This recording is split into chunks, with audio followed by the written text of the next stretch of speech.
founding fathers established this republic, they created a political and economic system unique among nations, a system which has led the United States to the very pinnacle in wealth and in world leadership. This series of programs is being presented to help all of us understand better our advantages under our American way of life. For today's topic, let's join now a group of young people at the National Education Program Workshop in Searcy, Arkansas. At the classroom lectern is Dr. Clifton L. Gaines, Jr., noted young historian. Today we're going to discuss freedom and security and their interrelationship. We all know what freedom is, but many of us do not realize how priceless it is. Security, on the other hand, is quite frequently a misunderstood term. All mankind seeks security, both economic security and peace of mind. It is a quest growing out of the fundamental substance of human nature. Psychologists tell us that the desire for economic security is one of the most basic urges of mankind. It stems from the survival instinct. We want shelter to make us secure against the elements. We want food to make us secure against hunger and starvation. We want clothing to keep our bodies warm. These fundamental wants, we can see, stem directly from man's great, powerful desire to live, to survive. And building upon these fundamental wants are the modern-day desires of mankind, not merely for food to sustain one, but for good food, and enough to satisfy the appetite. And not merely for shelter to protect us against the elements, but for a nice home, comfortably furnished, and so forth. And we want these things not only for our immediate use, but we want to have the assurance that we will have them tomorrow, next week, and in fact for a lifetime. John, who is the most secure person in America? Well, how about someone with a lot of money, like a millionaire? Well, maybe a millionaire isn't so well off if something happens to his fortune. What do you think, Jane? I think Frank's doubt is well-founded. A stock market crash could wipe out a millionaire's fortune overnight, or a depression. A runaway inflation. Yes. And what if the millionaire didn't have genuine ability? What if he hadn't earned his millions, but had received them as a gift from his parents? Without ability and broke, he'd be a pretty miserable person. What you're saying, then, is that the possession of a considerable amount of money doesn't necessarily guarantee genuine economic security. But let's pursue our question. Who is the most secure person in America? Professor Gaines, I have an answer. The man who's serving a life sentence in jail. He'd certainly have economic security. Would you wish to achieve economic security in this direction? This brings us to the question of freedom in its relation to economic security. To be sure, the life-termer living in the penitentiary hasn't any worries about the problems of shelter, clothing, and food, if his appetite isn't too discriminating. But for his economic security, he has forfeited his freedom, and that's significant. In the days of the slave trade, primitive people who found the struggle for survival difficult quite willingly gave themselves into servitude in exchange for food, clothing, and shelter. The history of civilized society is full of accounts of political tyrants who offered economic gifts in exchange for political control over the lives of the people. Some political leaders in certain areas of the world today are playing heavily upon man's powerful fundamental desire for economic security and upon mankind's great weakness for the age-old illusion of something for nothing. All kinds of schemes are being proposed which seem to produce magically economic security with little or no effort on the part of the individual himself. Communism proposes to take over the world and divide its riches evenly. But who would preside at the dividing ceremonies? And what would you and I have to give in return for their favors? Socialism tells its listeners that economic security for its citizens is the chief function of government. but its economic blueprint would take over not only the economic system, but ultimately the rights and freedoms of the people too.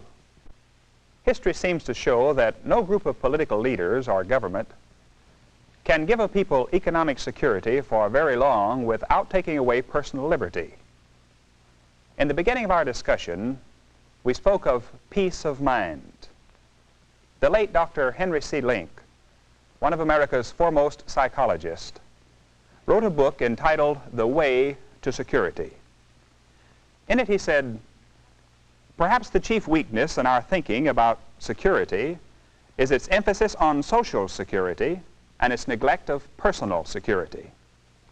We place the emphasis on security from without rather than on security from within.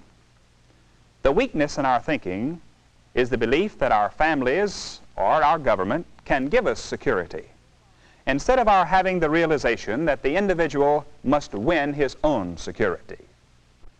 Yes, genuine security comes from within, from a feeling of confidence in one's ability, from a capacity for self-reliance, from faith in God, and from the other elements that cannot be supplied from without. Suppose we make a list of the elements that go into the creation of genuine security. But let's all contribute to this list. I would say faith in God would come high on the list. Indeed it would.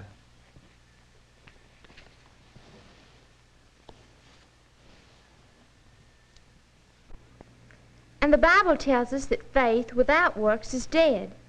So I would add to faith the capacity for self-reliance.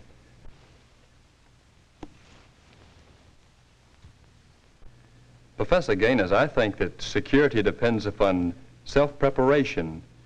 For instance, education.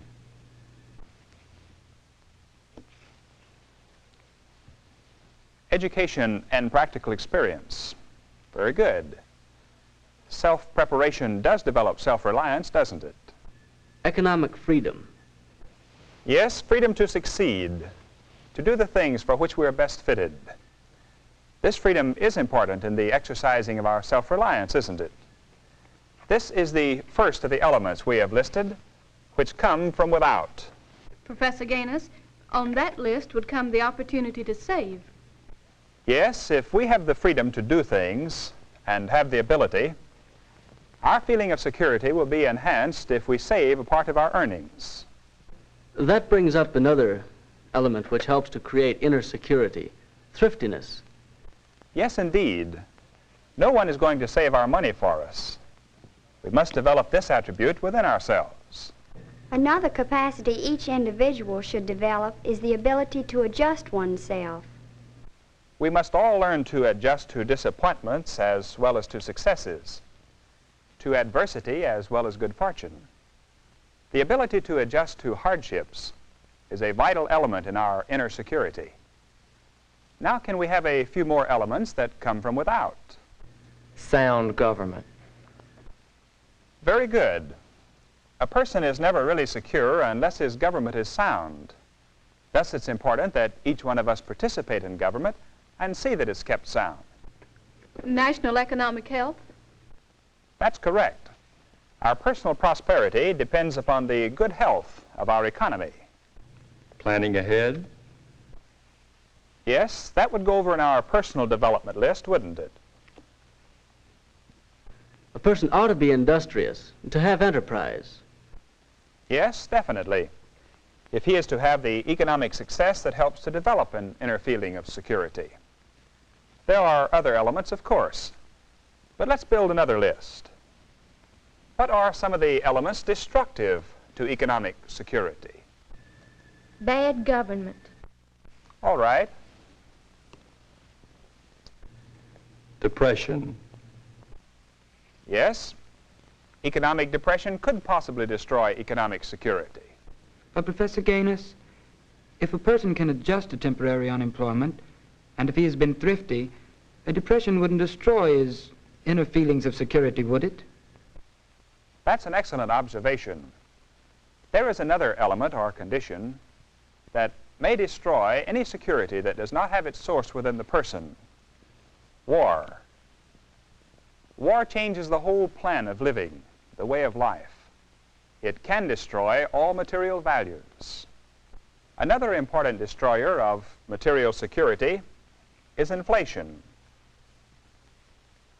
Here is a 10,000 yen note, which a generation ago could have built a beautiful home in China, but which today could not even buy a loaf of bread, just a few slices. We could cite many other incidents of destruction by inflation. In fact, we have had some recent experience in America. Since 1939, our dollar has lost approximately 45% of its purchasing power. So we see that many factors influence our economic well-being and our economic security, and that many elements, both from without and from within one's own person, may be listed as requirements of security. The important lesson is that a feeling of genuine security or peace of mind cannot be achieved by filling out an order blank, by taking a magic pill, or by turning over our economic responsibility to a government or to someone else.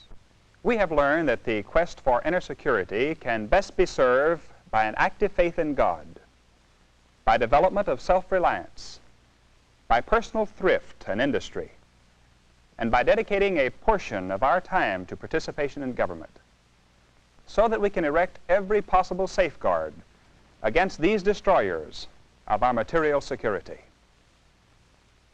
Next week, we will discuss the responsibilities of American citizenship. But for now, class dismissed. The American Adventure Series is a production of the National Education Program, Searcy, Arkansas. Dr. George S. Benson, director. Dr. Clifton L. Gaines, Jr. was our instructor. This is a continuing series based on the unique political and economic system which has made America great. Watch for the next presentation of the American Adventure.